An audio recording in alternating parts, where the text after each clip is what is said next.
Hi, how are you? We are back. Hi guys, Malume 2K Lorna, and this is day 3 of Vlogmas, and I'm still in London. And today is a really special day because we are going to be learning all things AI. Well, our day is going to start with the very first session. We had our host, which is Mike Boyd, who's a YouTuber. Yeah, shout out to Mike Boyd. Good morning, everyone. Good morning. And welcome to the AI for Learning Forum. My name is Mike Boyd. I'll be your host for today.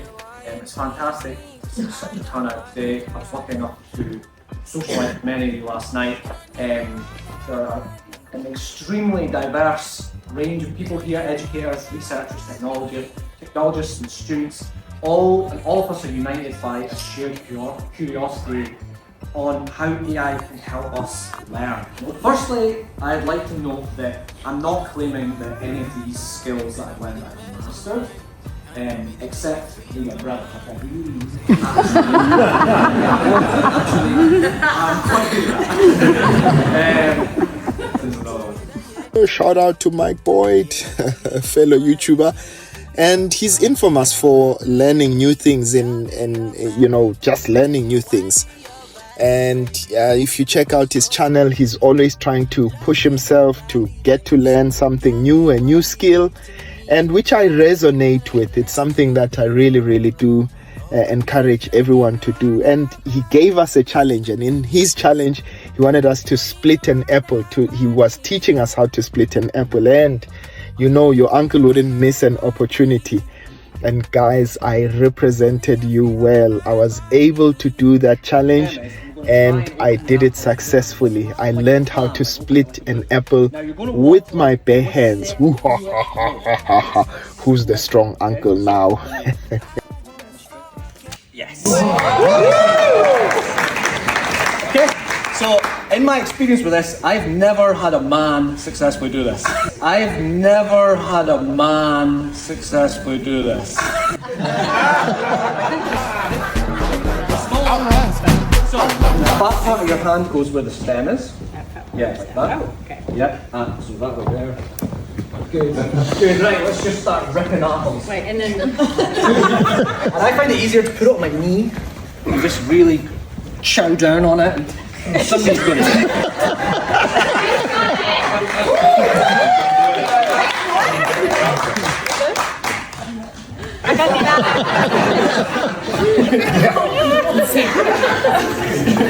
Maybe I overcooked it a little bit. oh yeah, thank you. Now? No one saw that. Okay, give it a go now. No. No, still can't.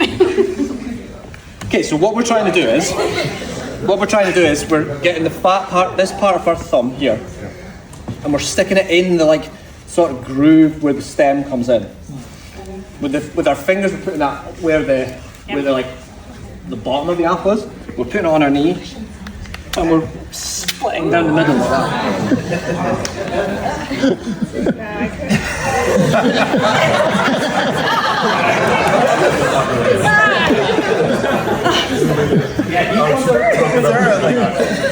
I should have practiced. I think we'll get one if we give it 2 more minutes. How much time we got? As long as it takes. You don't think it's possible? Yeah, Jen, you can hurt your hand too.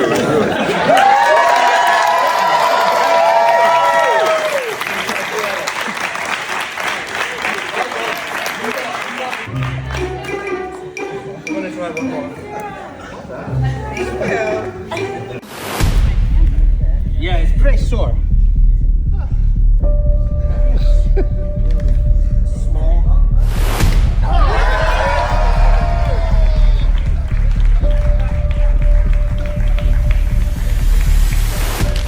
I want you guys to always be the first ones to raise your hand whenever you've got an opportunity in front of you.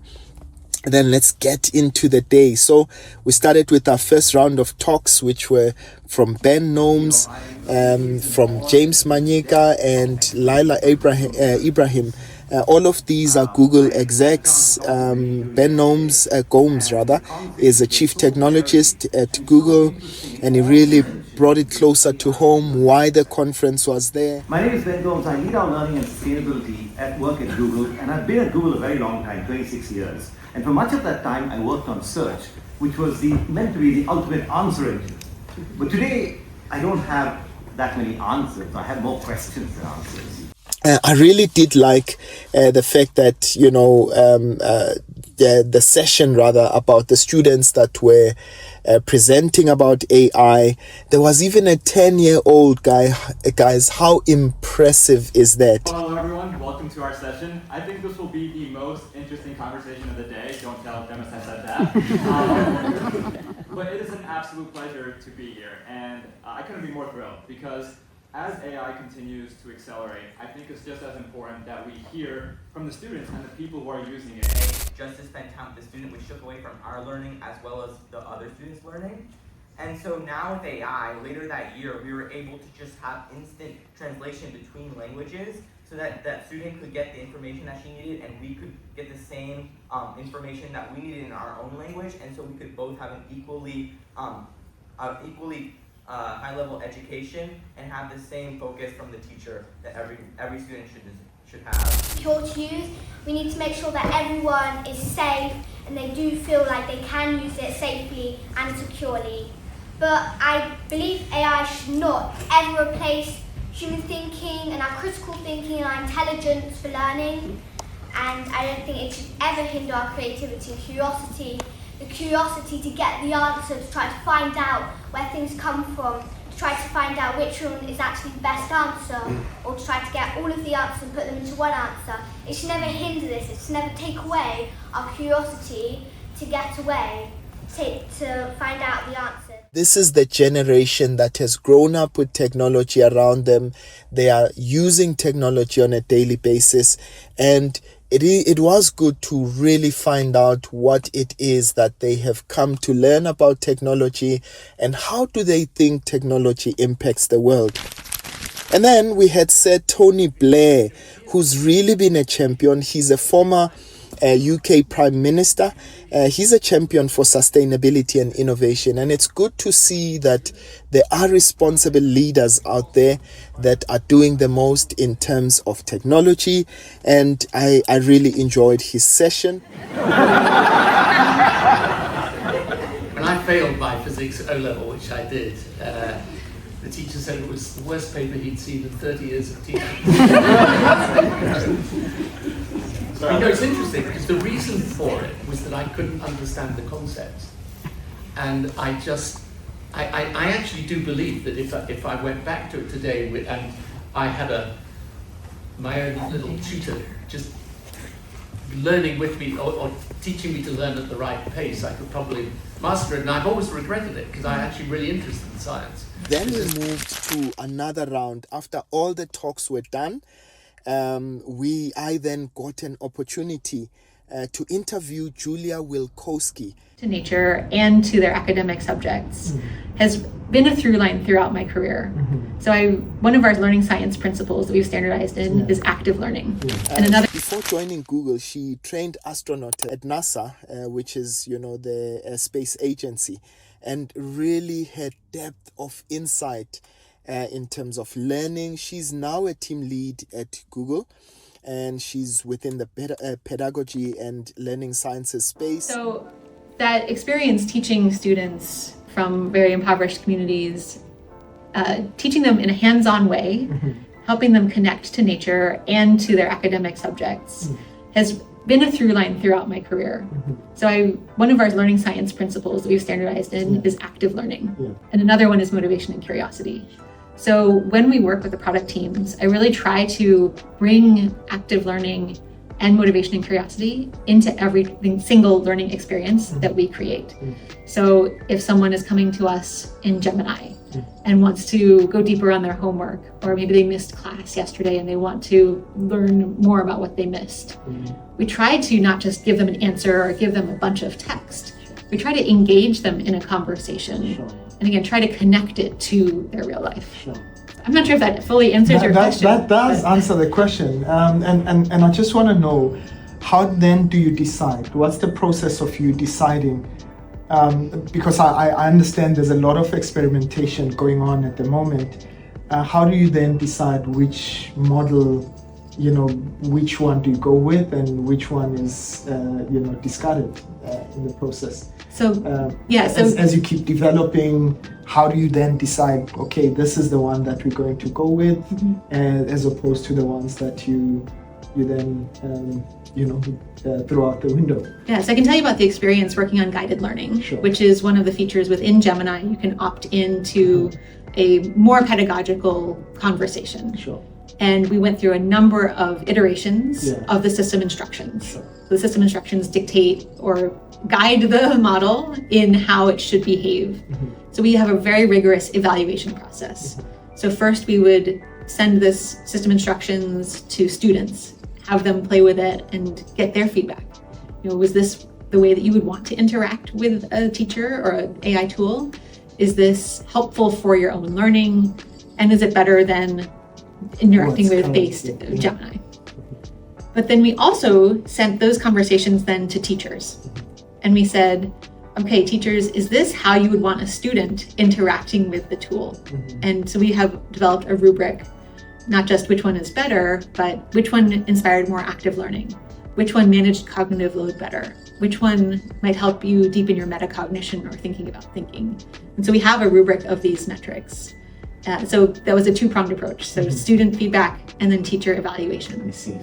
And then we would say, oh, it seems like the system is giving away the answer too quickly. So then we would edit the system instructions and do more rounds of these evaluations. So I'm from South Africa, and I really want to really help as many communities that are under-resourced as possible. If there's one thing that you'd say really can help democratize education in Africa in particular, what would be the one thing that you'd say, go for this one? It's a very tough question, and not being an expert in South Africa myself, I want to hear your answer also. But I would say, I don't know if access is a challenge or not. So let's say we assume that the access challenge is solved. I think the next thing that we need to work with are teachers. And how are teachers teaching? How are they trained? Are they using generative AI to enhance their own practice? Because I really fundamentally believe that teachers are the ones who are going to help us transform education for the better. Absolutely. And I want to hear your answer to this question. I resonate with what you say. So in my channel, I was just saying right now that in my channel, I see a lot of teachers who are using my instructional how-to videos, right? Instead of learners flocking towards that. So, which tells me that I think there might be some challenges, some gaps that are there. And I think once you start solving, I think you can solve the problem at scale better when you approach it from a teacher perspective more than a learner perspective, I agree. Exactly. Julia, thank you. I really enjoyed that interview. And then I think the one thing that I loved the most out of that experience was just the vibe coding experience that we got. Vibe coding is exactly that. It's a vibe, hey? You learn to use, technological tools, AI tools to try and develop new tools and apps. I actually made my own app. Believe it or not, I was able to make my own app, and I was using VO3 and as well as Flow, FLOW, which are all Google tools. Really, I learned something new within that, and I really found it quite interesting. I really loved just how patient the guys were. They took us through everything, and we were able to learn in the process. Out this story of a variety of different characters being interviewed and talking about something in their lives, or maybe making a joke, or just complaining. And so one of the ones that I'm working on right now is this sea lion who consistently gets mistaken for a real lion. And so this is like the character who's being interviewed. Gosh, they always ask me to roar. And now finally, as I just round up all of this talk, I really do think, guys, firstly, I wouldn't have learned all of this had I not taken initiative. And that's something I think that all of us need to learn. Take initiative. All the time when you get an opportunity, don't be the one that will hide behind your thumb, but just take initiative, and who knows what you can be able to learn. I think just from my experience of being able to learn to split an apple, but also get this opportunity, I was able to meet new people, and I was able to also learn new things, right? And who knows what other spin-offs can come from this. And then just one other thing that I wanted to say in conclusion is that there are really, really cool things that can happen in your life, but if you only take initiative. And so, Bashana, this is me saying goodbye. I hope that you enjoyed this vlog and that you will catch us again on the next one. For now, I'll see you guys next time. Sharp, sharp.